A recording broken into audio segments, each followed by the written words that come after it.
Assalomu alaykum avvalambor. Men Hamdonqulov Shamshodbek va Ergashev Tohir Malik Zomin tuman ixtisoslashtirilgan maktab internatining o'quvchilarimiz va hozirgi vaqtda Robokoding olimpiadasining robot yig'ish jarayonidamiz. Qanunda boshladik. Unda birinchi bo'lib asos qismidan boshlaymiz. Biz asos qismida motorlarni, medium motorlardan foydalandik, chunki bular katta motorlarga qaraganda ancha aniq ishlaydi va undagi luft kamroq. Qani unda boshladik. Demak, asosini birlashtirib olishdan oldin uning kabellarini suqib olamiz. Bu masalan men robot uchun qisqichcha yasaymiz. Katta motordan yasaymiz qisqichda. Medium motorga qaraganda katta motor yaxshiroq qisqich uchun. Demak, shundan boshlayveramiz. Sababi ancha kuchliroq.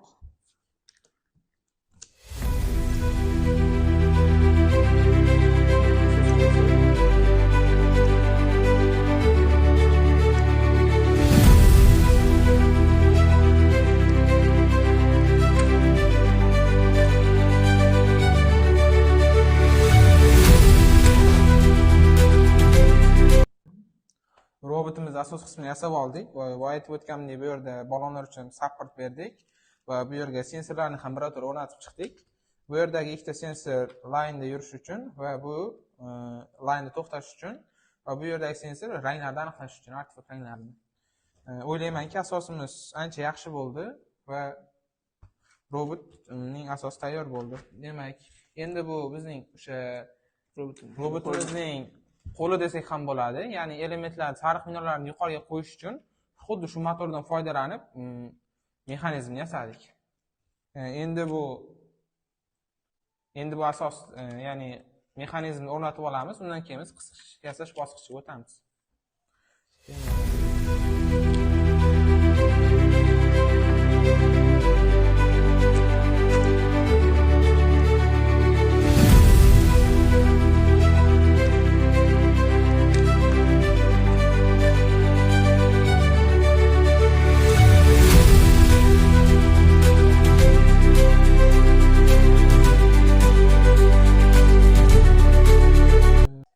Devorga urib tekislab olish va motorni qo'llab-quvvatlash uchun orqa qismini ham xuddi shu ko'rinishda yasab oldik va buni endi o'rnatamiz.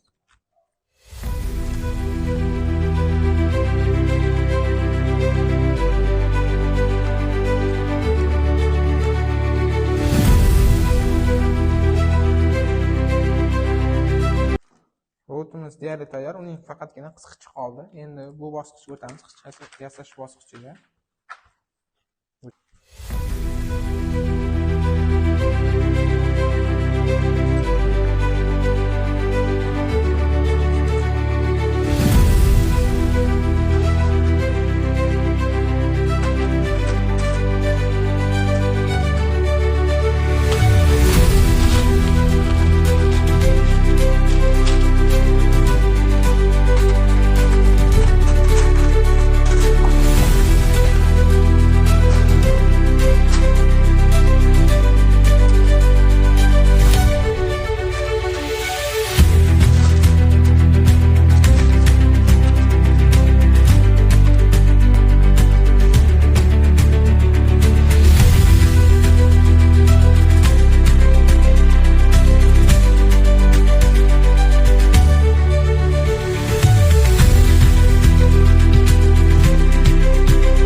Ko'rib turganingizdek, bizning robotimiz tayyor bo'ldi. Endi buni test qilib ko'ramiz.